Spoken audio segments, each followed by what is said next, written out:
وزیر اعظم عمران خان نے سعودی عرب کے 2 روزہ دورے کے دوران بہت بڑی کامیابی حاصل کی ہے۔ اس دورے کے دوران سعودی عرب کے ساتھ 3 سالہ مدت کے کئی معاہدے کیے گئے۔ وزیر اعظم عمران خان سعودی عرب کا کامیاب دورہ کر کے وطن واپس آ چکے ہیں۔ وزیر اعظم عمران خان کی عالمی سرمایہ کاری کانفرنس میں شرکت اور وہاں کیے جانے والے سوالوں کے پر اعتماد جوابات نے عالمی سطح پر خوب مقبولیت حاصل کی۔ سعودی عرب نے پاکستان کو 1 سال کے لیے 3 ارب ڈالرز کا تیل ادھار دینے کا بھی فیصلہ کیا ہے۔ اس دورے کے دوران پاکستان کو اربوں ڈالرز دیے گئے، جس کی بدولت پاکستان کا عالمی سطح پر تنہا ہونے کا تاثر بھی ختم ہو گیا ہے۔ سعودی عرب نے پاکستان کے اکاؤنٹس میں 3 ارب ڈالرز رکھنے کا بھی اعلان کیا ہے۔ وزیر اعظم عمران خان کے اس دورے سے پہلے پاکستان کی کمزور معیشت کو دیکھ کر یہ بات زبان زد عام تھی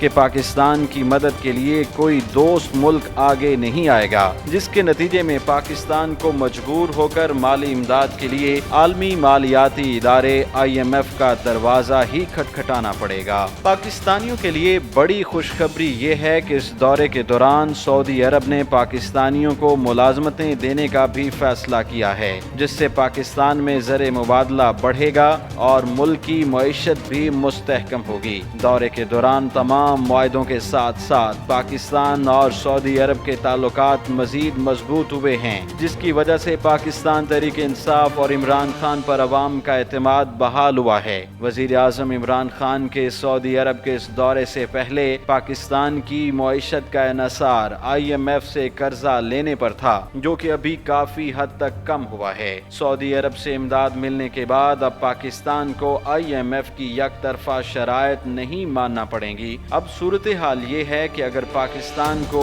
IMF سے قرضہ لینا بھی پڑا تو شرائط پہلے کی طرح سخت نہیں ہوں گی، کیونکہ پاکستان اب بہتر پوزیشن میں آ گیا ہے۔ اگر شرائط نرم ہوں گی تو اس کا فائدہ براہ راست عوام کو ہوگا۔ وزیر اعظم کے اس دورے میں ہونے والے معاہدوں کے بعد پیسے کی قدر میں اضافے کا بھی امکان ہے۔ وزیر اعظم کے اس کامیاب دورے کے بعد یہ بات بھی اب عیاں ہو چکی ہے کہ پاکستان مشکل کی اس گھڑی میں تنہا نہیں ہے، کئی دوست ممالک مدد کے لیے تیار ہیں۔